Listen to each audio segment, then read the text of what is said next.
Hello, everyone, and welcome to the Seriously Strange podcast. We've recently undergone a renovation of sorts, change of name.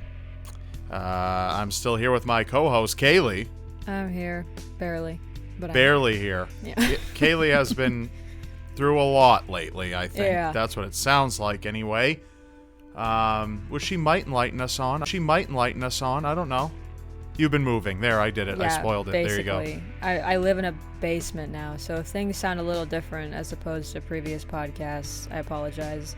I've tried to do everything in my power to make sure I don't, like tell my family to shut the hell up and go to bed, stop stomping on my ceiling. Whoa. I like it. These, absolutely. No, I get it. I get it. I film, what a lot of people don't know is I film all my shows in the basement of my parents' house where I used to live. Where I'm currently living. Right. Well, you're not, but you're in your own parents' basement. Yeah, not your parents' Not my parents' basement. That's really weird. In your own parents' basement. Yeah, not your parents' Not my parents' basement. That's really weird. Yeah, that would have been odd.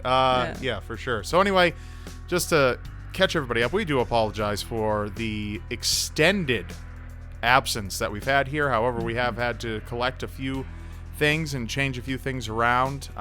We are the series to collect a few things and change a few things around.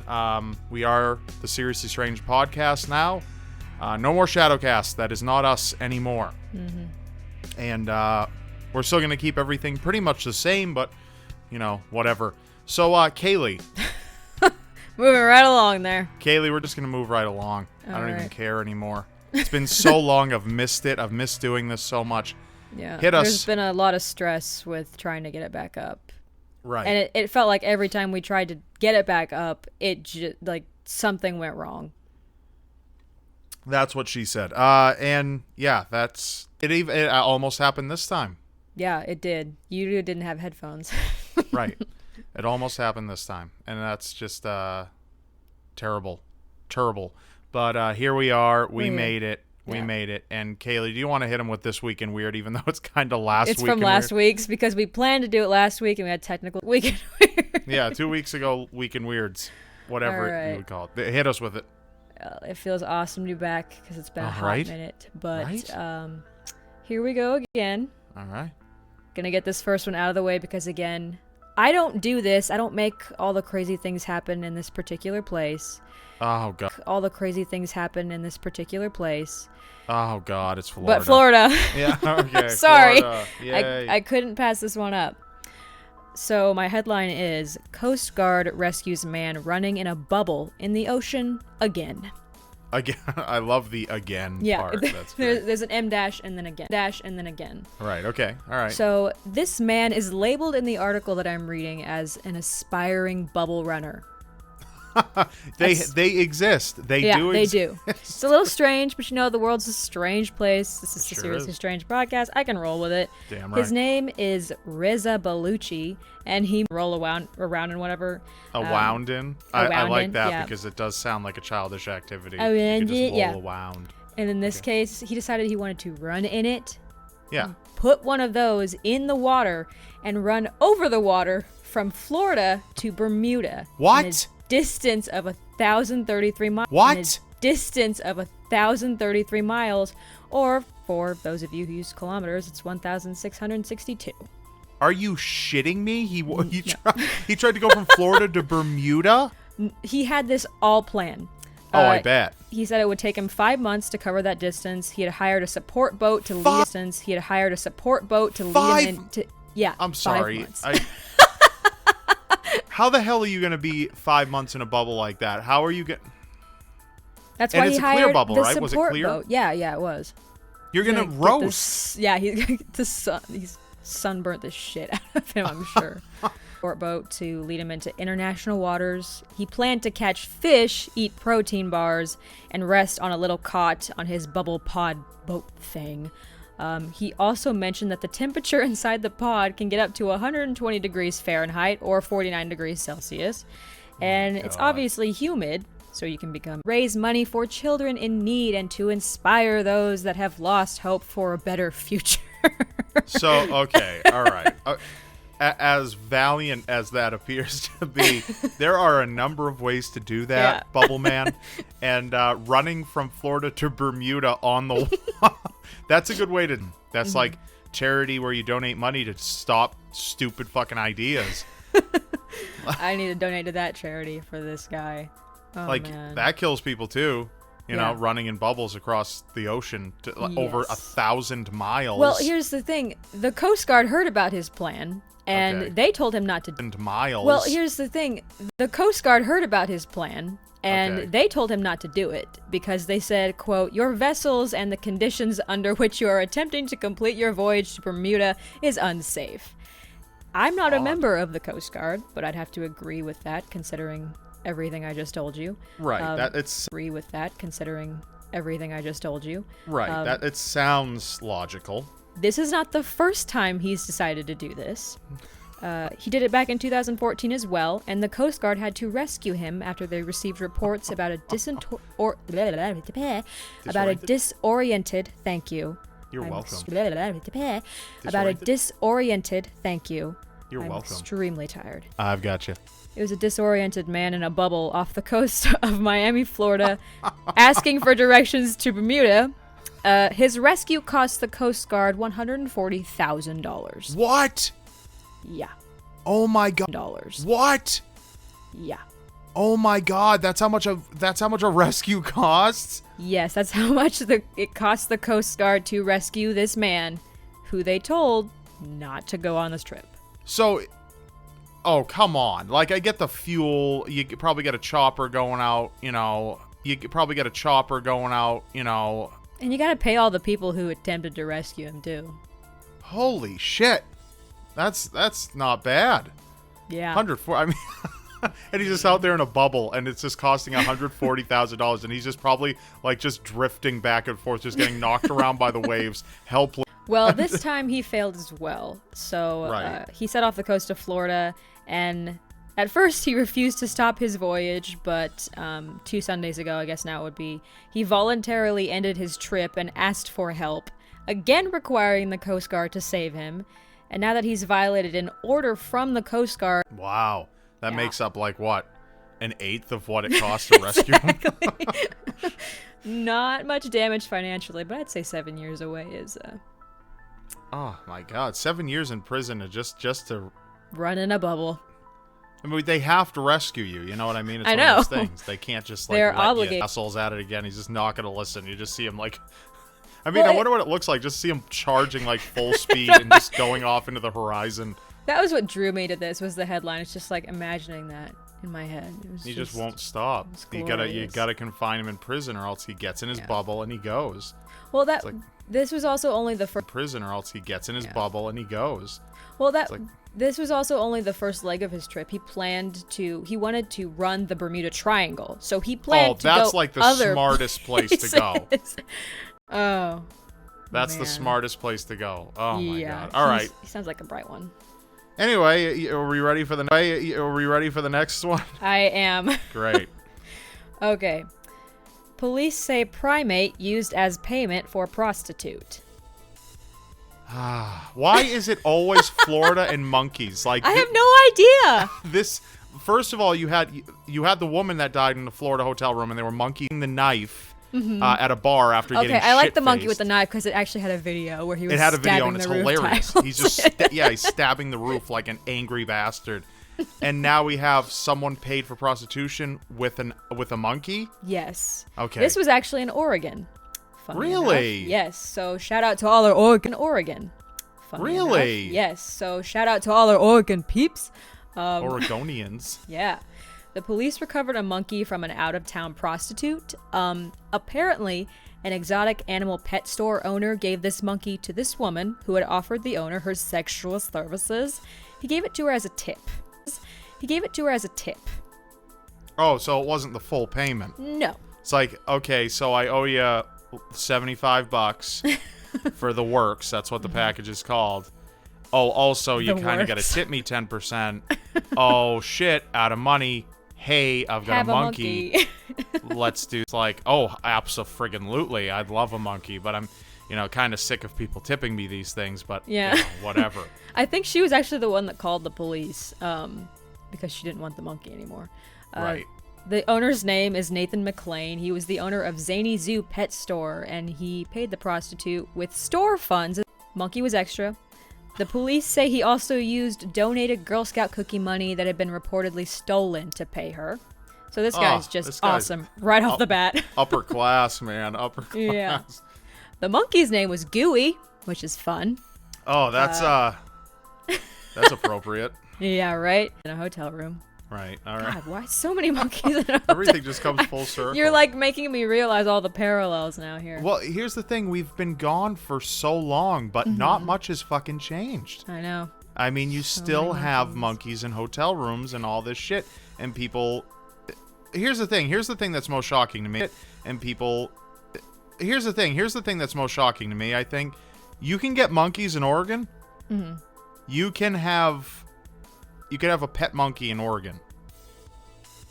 Like, that blows me away. If that guy isn't like some black market pet dealer, and you can legitimately do that,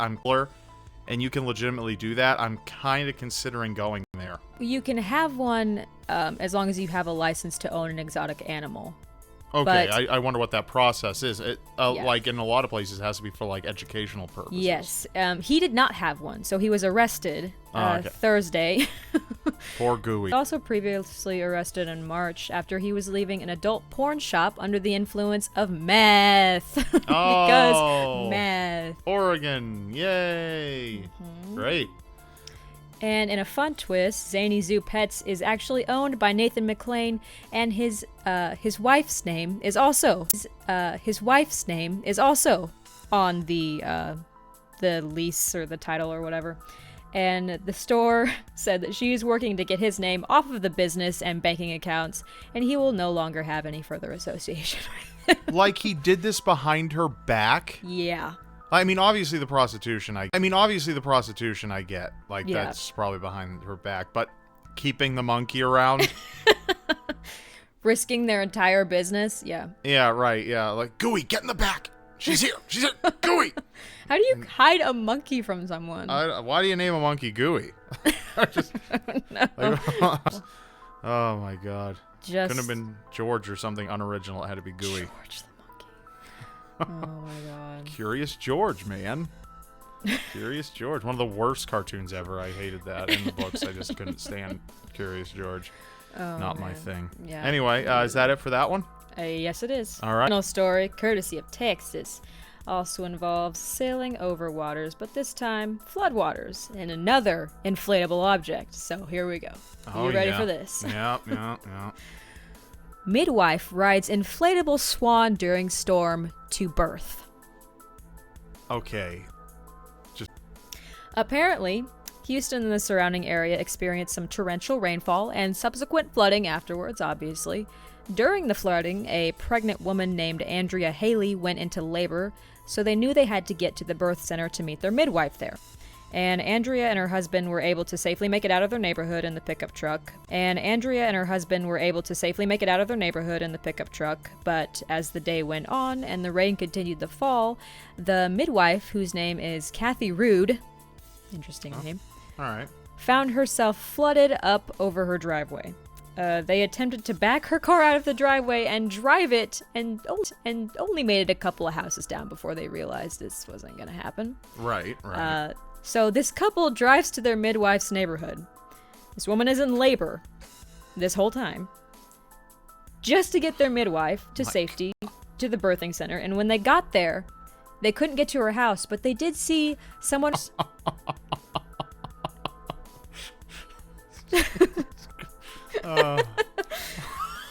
People Yeah. are so like, Like, why? First of all. oh my god, people are ridiculous. I'm sorry, just people are so stupid.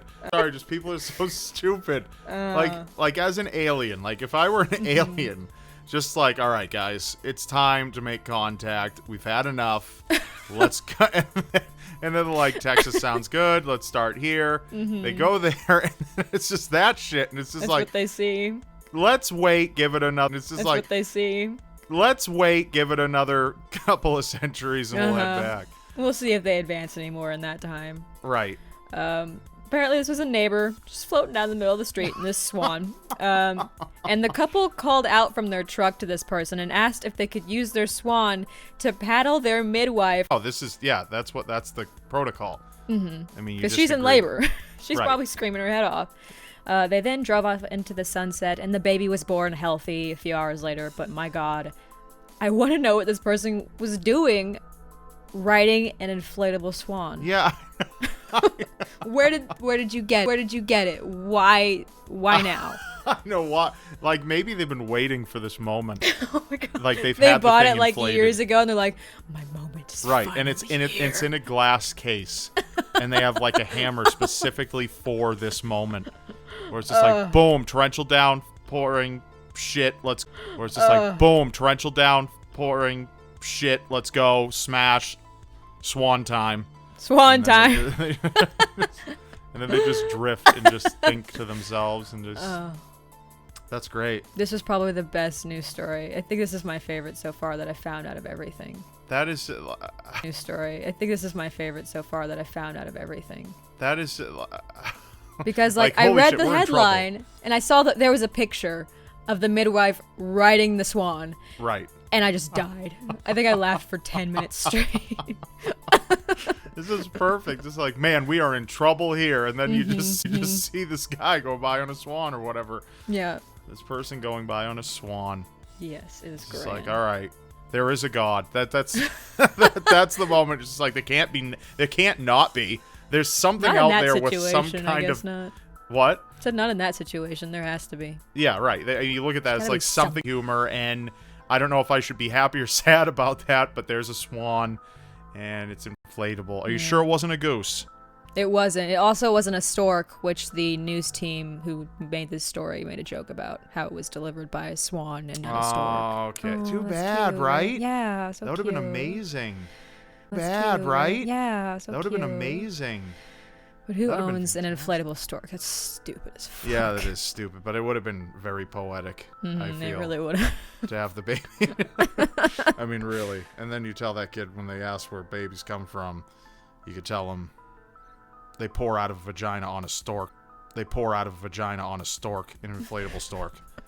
That's what you tell them. Oh, my God. Sounds like a good story for me. So that concludes This Week in Weird. Yes, it does. With Cayliegh Elise. That's me. Who's always rocking that game. Except when we're gone for like 6 months. It feels like it's been I know, it feels like long. forever.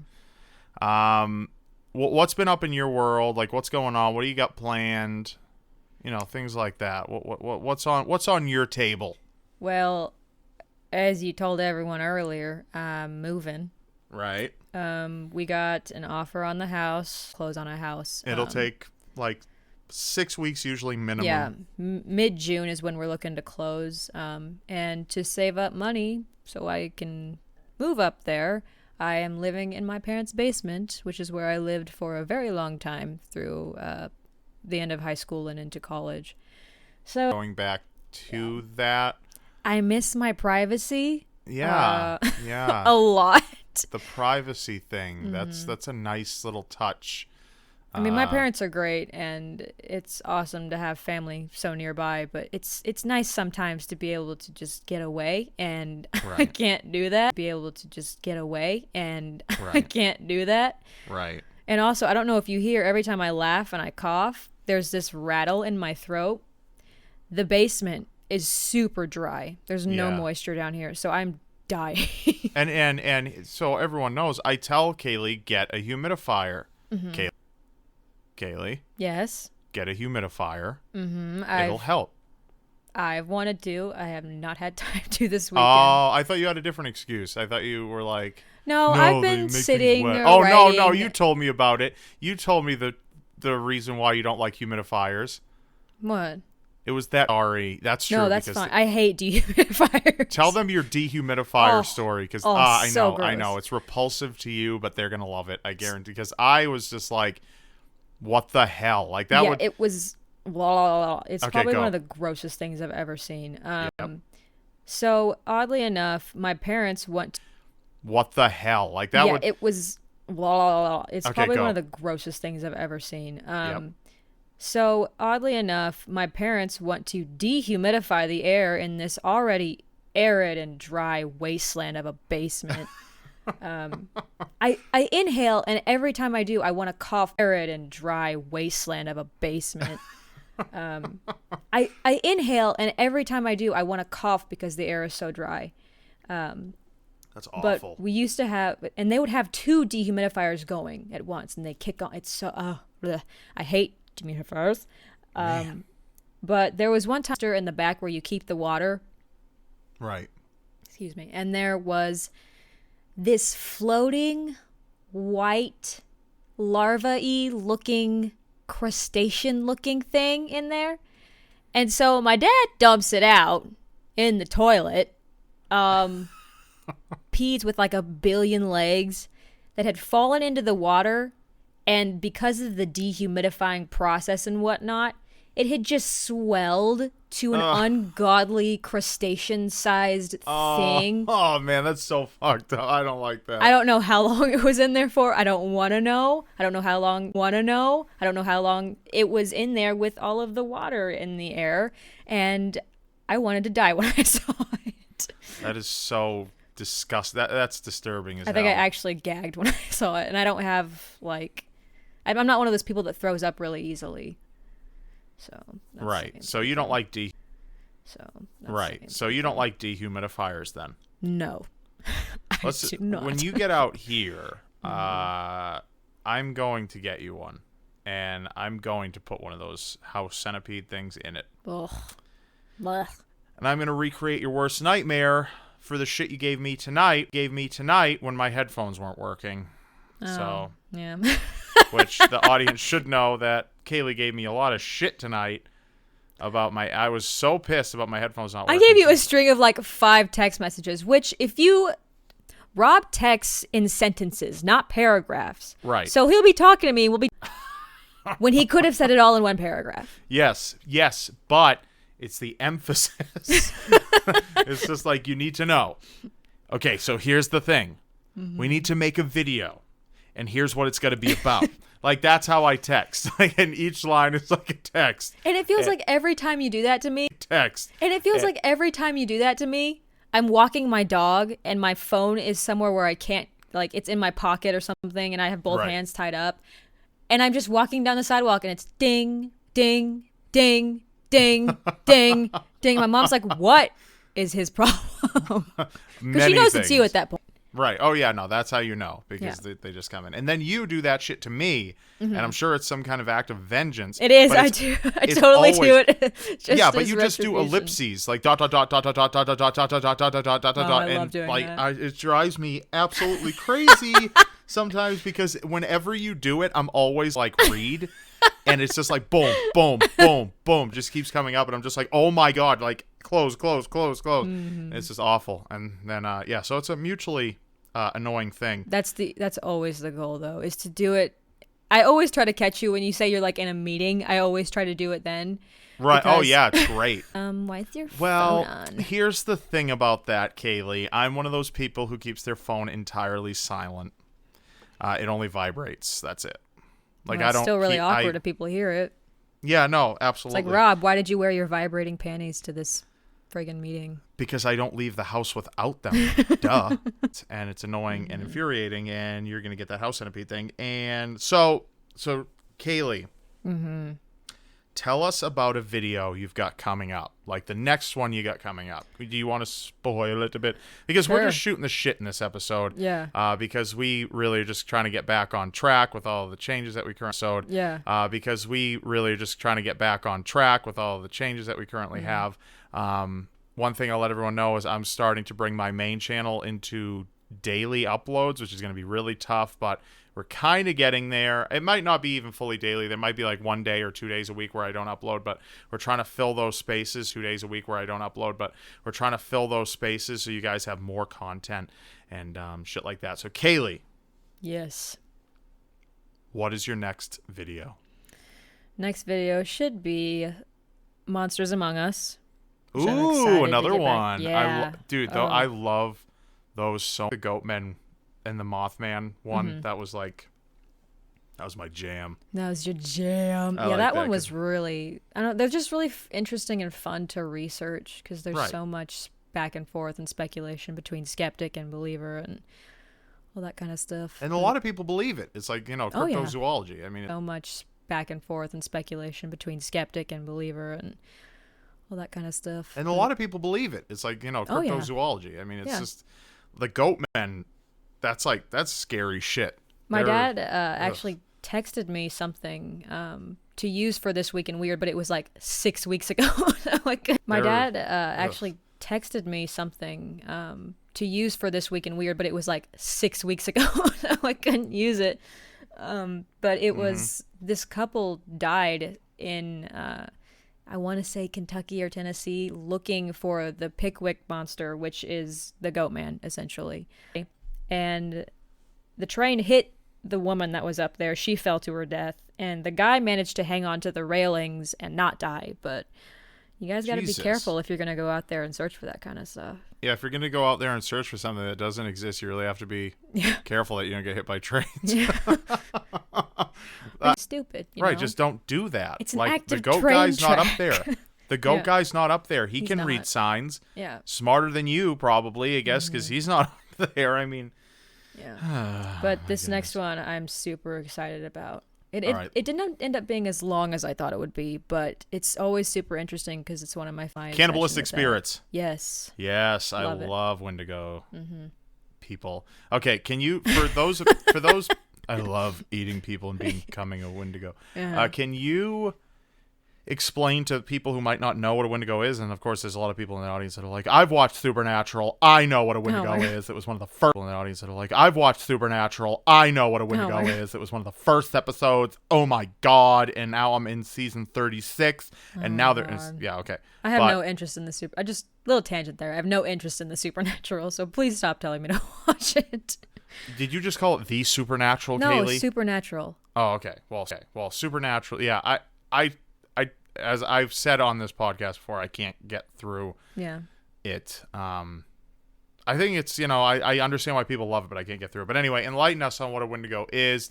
You're obviously going to maybe be spoiling a little bit, but who cares? They're still going to want to watch the episode, Monsters, and it just freaks you out. I love it. Go ahead. Oh, it's terrifying.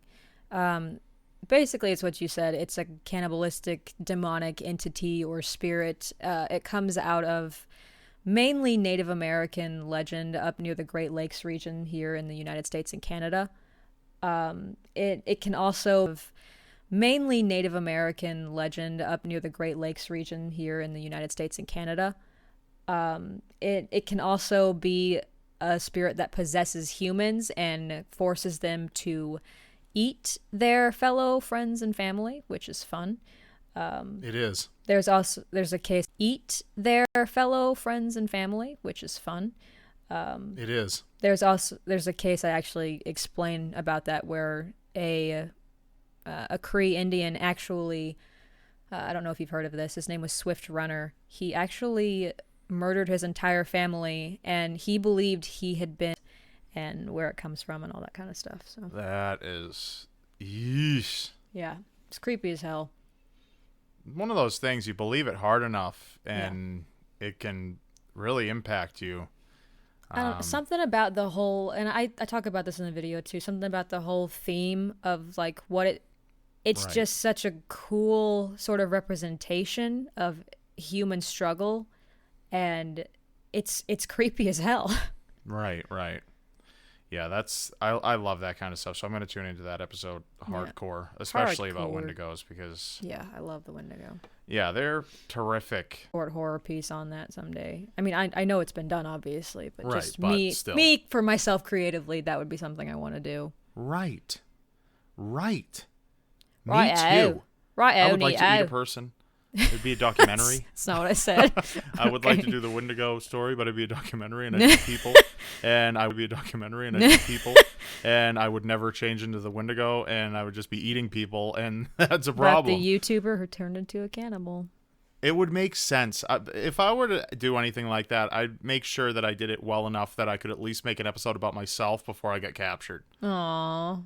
You think they'd let you? That's how. You think they'd let you? That's how. Well, no. I mean, before I got captured, before they caught on. Oh, okay. Like, before you're even discovered. Yeah, like if I think the cops are knocking at my door and they're like, "Hey, we're on to you, Mister," I could be like, "All right, I gotta make this video right now," and then I just do it, and then I just throw my hands up and be like, "I did it all for you," and then blow kisses to the camera, and the cops bust. Load it though. Paul. You're gonna get that out of the camera and send it to him before the police arrive? Yeah, no, absolutely, I will. Poetic. Paul will be there. I'll just hand him the card. I'll be like, "Hey, bro," I'll just hand him the card. It'll be good. Don't worry about it. Don't worry about those nitty gritty details. Okay, I've got this thing down. Speaking of Paul, I'll just hand him the card. It'll be good.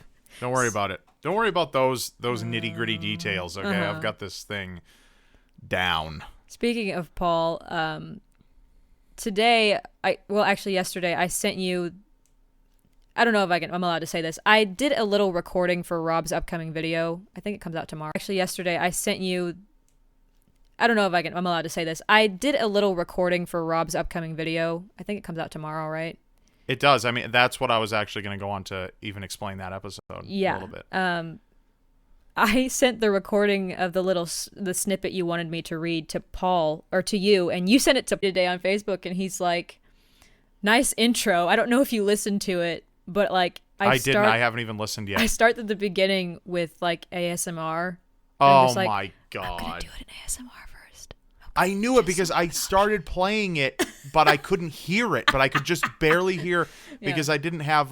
You're gonna friggin' say when you send me audio. I know for a fact it's not going to just be straight up what I asked for. It's going to be something else. And I just heard your voice barely. I'm like, what the hell's going on? But I couldn't turn it up because I didn't know what the hell it was. Of course you were doing an ASMR shit. Of course you were. Yeah, I read a little bit of it in ASMR, and then I did a couple serious week, and you signed on Skype and started messaging me right as I was going into my third one. And so at the end of the recording, you can hear me go, "God damn it, Rob, you ruined everything." Yep. And I turned into an old man by the end of it. That, your voice will be featured tomorrow on my channel. Voice will be featured tomorrow on my channel. Well, I'm super excited to see, just because of what you've explained to me, what it's about and stuff. I'm excited to listen to it. I'll explain a little bit. I mean, we could really do an entire, and I think we should do a whole entire Serious Strange podcast episode. Yeah, so don't get too much into it. I won't get too much into it, but tomorrow, even though actually really by the time you're listening to this, it could very well be out already. But it is about the Robeson family. Richard Robeson was the head of the family. He was the business owner. He ran a publication, like a magazine publisher's company thing, and his entire family, him, his wife, and 4 children were all brutally murdered in their vacation home, and their bodies laid there in the summer heat for a month before they were even found. Ugh. So it was actually detected by a group of women over a half a mile away, and a group of women over a half a mile away in a different cabin. Yuck. Yeah, so they could smell it, and it was so bad that it interrupted their time, and they had to call the caretaker of the property and be like, "Listen, it smells. We don't know if a deer died nearby, but could someone please take care of it because it's just absolutely died nearby, but could someone please take care of it because it's just absolutely ruining our time." Yeah. And they go out there and they realize, like, okay, there's nothing out here, and they go to the Robeson's vacation cottage thing, and that's when they notice little holes in the window, and they look inside, and all the bodies are just decomposed. The door, it was like a wall of flies hit them. Oh. It was just the most repulsive thing either of them have ever seen in their lives. The police were just like throwing up and everything. It was not a good experience, but I can't explain too much. But yeah, there was a let's just say there was an employee of Richard's who was into some shady shit and might have been taking money from the company, and Richard found that out. However, Richard's a pretty dark bastard on his own, or he was anyway. And he has some stuff that's like over the top, like, what are you talking about? Like cult kind. And you come to find out that actually to have him, the embezzling employee that everyone thinks it is, to have him be the one who killed the entire family is actually impossible, because he was like at home that night and the trip would have taken 6 hours altogether, or 6 hours there, 6 hours back, or some shit like that. Wow. But yeah, I really don't want to spill too much. But it's here's the thing. I started researching that episode because I wanted to do, an anatomy of murder. I wanted to write this episode and all that. And I'm like, okay, the Robeson family murder, like the whole family got murdered. Okay, let's definitely do this. And I start writing more and more into research, and I'm going through newspaper archives, right? And I find out, I keep going, and all of a sudden the investigation starts turning to look at Richard Robeson, the father who was murdered. And it's just uncovering all this really bizarre shit. And I'm just like, oh my God. Like, I had to delay the episode. I'm just like, who was this guy? Like, what is going on?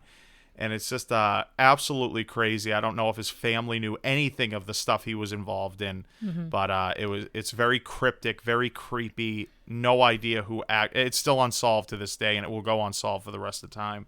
Yeah. Most people involved. It's still unsolved to this day, and it will go unsolved for the rest of the time. Yeah. Most people involved with that are dead now.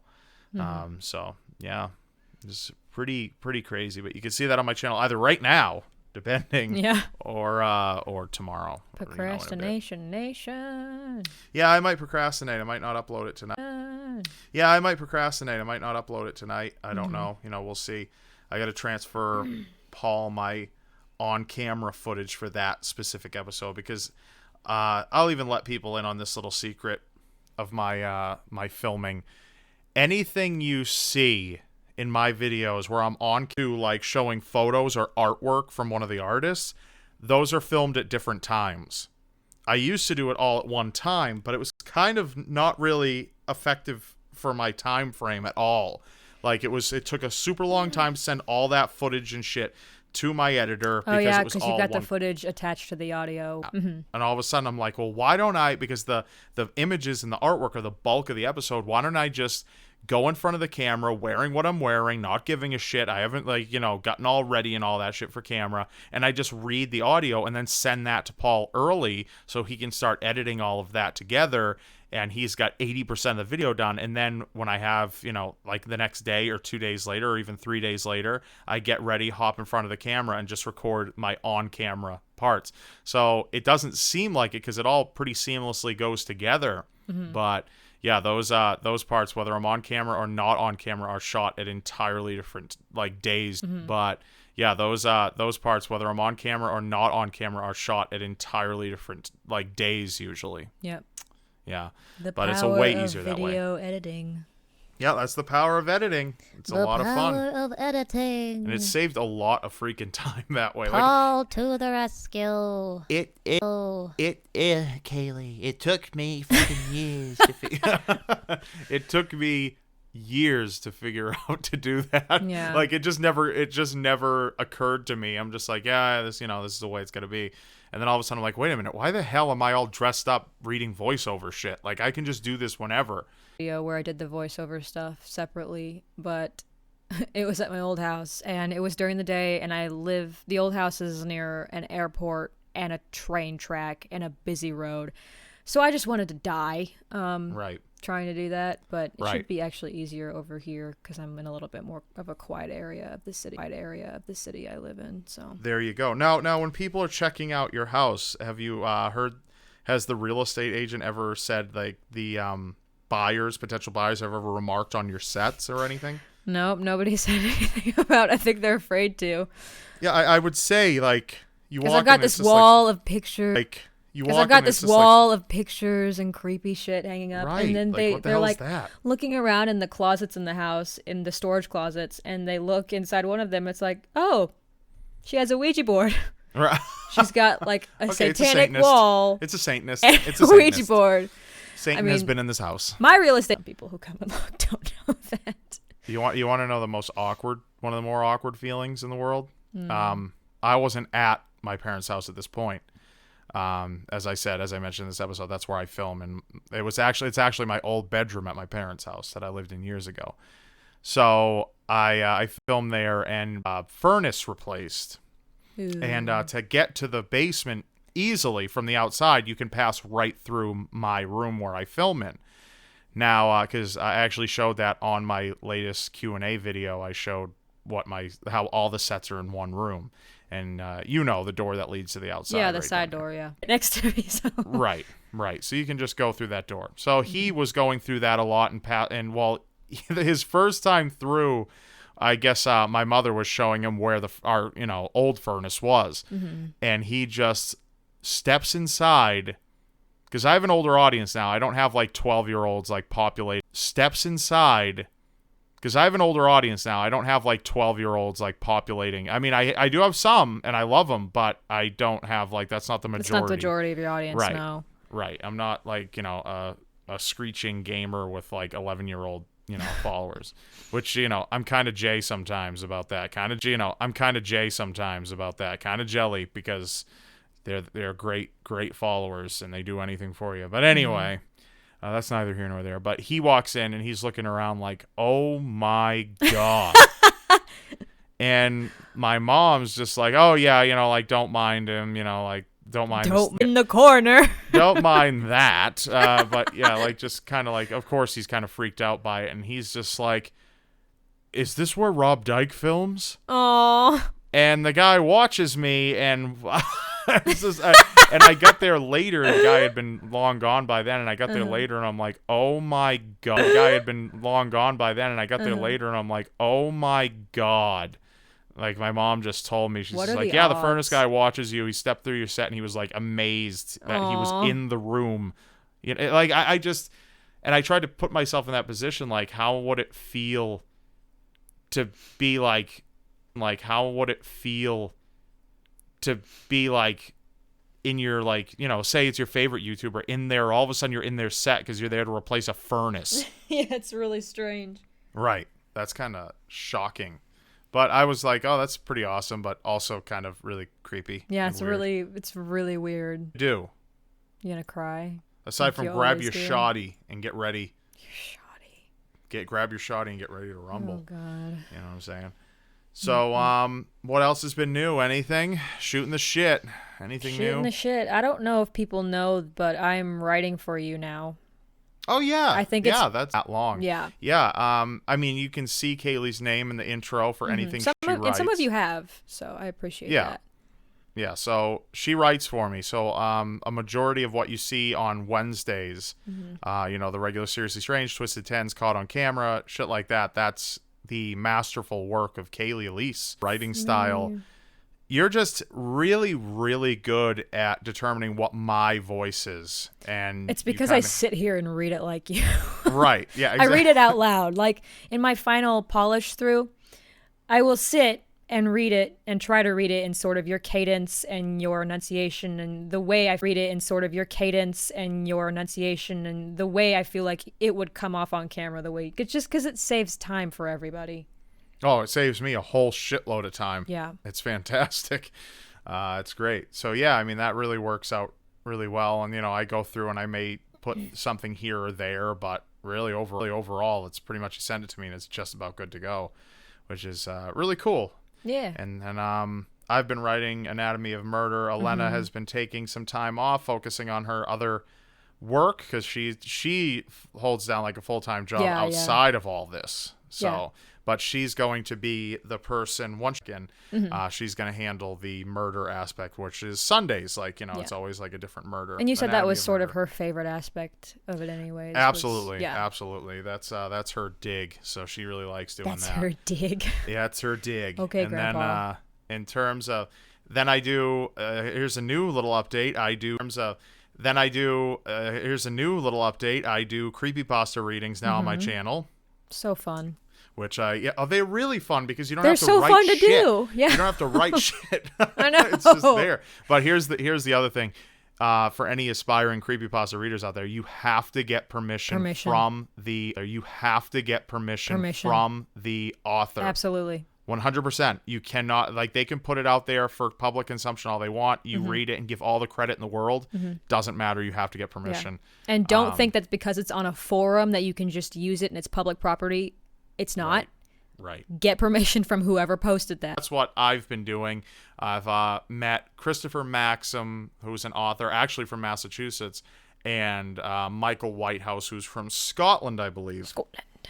And those two guys, it's funny because I think I've been doing it long enough where this is almost the perfect time for me to begin this, because both of those authors annoying me forever. That's awesome. So it's just kind of like they're automatically like, yes, read it, yes, and it's Yes, just please, like, all right, read it. no hassle, no having to explain, like, you know, even though I do explain what I do in the initial like reach out to them, like, because I'm not a fucking asshole.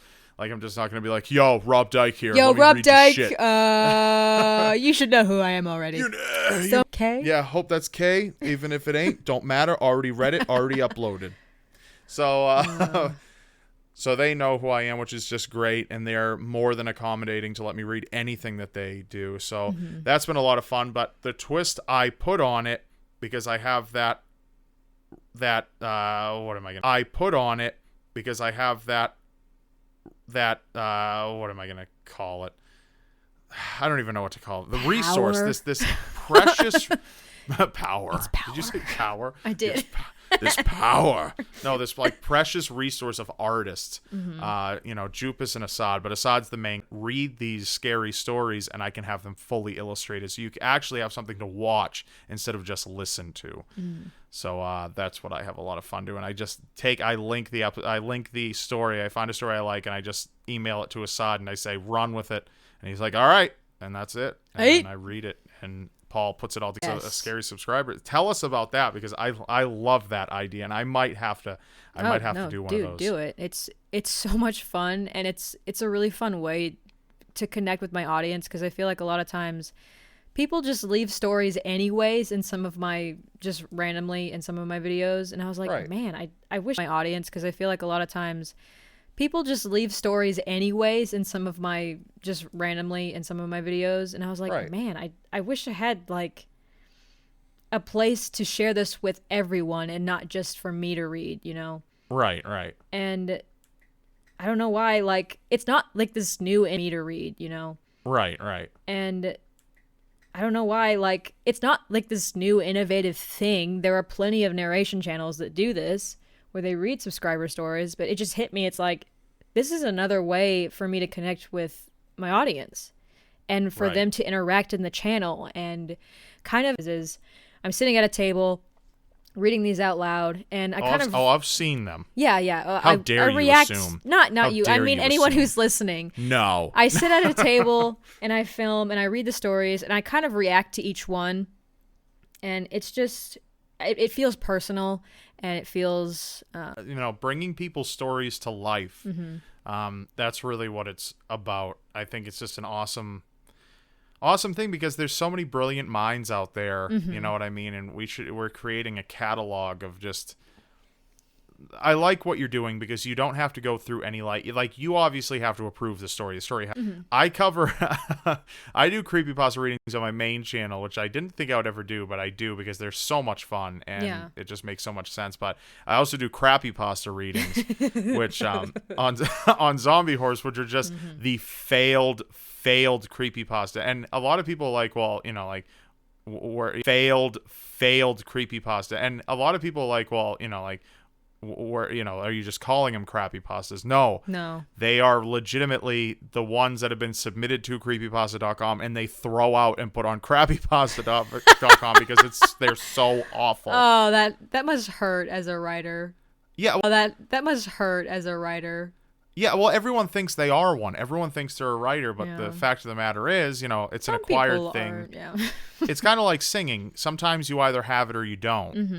And some people are just tone deaf, and they're never going to understand, like, okay, you sound like shit. And that's just kind of how it is. And then some people just... I like how you offer that to your audience. That's really cool. Something I'm definitely gonna have to steal that. Do it. It's super fun to read so many unique experiences, and just knowing that people are trusting you with that to make they're trusting you with their stories to make content. And it's awesome on the audience's part, and it's super fun on my part. It's reminded me how much I actually like narrating, and I would love to do like Reddit stories in the future or stuff like that, but I think I'm a ways away from that. Right. It's gonna happen. Yeah, it's so you do it really well. You do it really, really well. I appreciate that. It's natural. It's a natural thing for you. So That's really awesome. It's because I'm I love it. naturally insane. It's Yeah, just naturally insane. Yes, yeah. Yeah. Okay. All right. Pretty much, and I think getting back into the groove of things, the Seriously Strange podcast. Remember, that's the new name, the Seriously Strange podcast. I think that's it. I'm pretty good right now. I'm glad we could like update people. And, just kind of let you guys know what the hell's been going on. We had some Right. issues, and then technical, then but we're video back. format is coming. So. Oh yeah, video format is coming. Thank you so much. It is going to be on my channel. I haven't decided the day yet. I'm thinking maybe Saturdays, maybe Tuesdays, because those are the two slots aside from Thursday that I don't really have anything going on. But I kind of want to keep it around that. So Saturday or Tuesday. Let me know what you think. Also, let us know what topic you'd like us to cover in the next one. You can either tweet it to us at the Rob Dyke or at Cayliegh Elise on our Twitters. And get ready for a video format, people. We're going to shoot for that for next week. Yep. I'm going to film myself. Cayligh's going to film herself until she gets out. We're going to shoot for that for next week. Yep. I'm going to film myself. Cayligh's going to film herself until she gets out here. And then we're just going to film, use one camera, room, obviously. Yeah. It'll be much easier then for editors and for us. So. Right. But Paul's got his work cut out for him, but he's an excellent editor. So it's going to be a good time. But we're going to have a video format, guys. We're very excited about that. And we're taking the podcast to the next level. We have been featured on iTunes twice. Hell yeah. Next level. Even when we were dead, when I know. we weren't even doing anything for a while, they featured us again. So it's just like, hell yeah. All right. Okay. Let's do this. I guess so people thank still you. like it. Yeah. So thank you for listening. I mean, it just means the world to us that you would provide us with that kind of, an honor to get featured, because you're clearly listening and you're liking it. Please give us 5 stars on iTunes. Hit those 5 stars. Give us a great review. And obviously give us a love little heart thing on SoundCloud and a comment and all that. And we'd obviously really appreciate that. And more things to come, bigger, better things.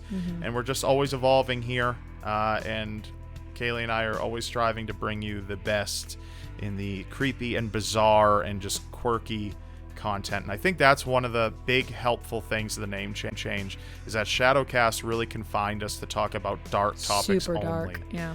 But we Seriously Strange has always been about sometimes quirky, and just unusual, and then also very dark things. So we're just expanding our horizons, and it's going to be great. So, Yeah. Cayliegh, anything to say before we end? Oh, it's going to be super fun. I'm really, really super excited. That's really great. Yeah. Yeah, all right. Now I think it's time to go because we constantly drag this shit out every time. Nothing has changed, truly. Oh, my. So much. We'll see you next time, hopefully with video next week. And we'll see you then. Thanks for tuning in to the Seriously Strange podcast. Goodbye for now. Goodbye.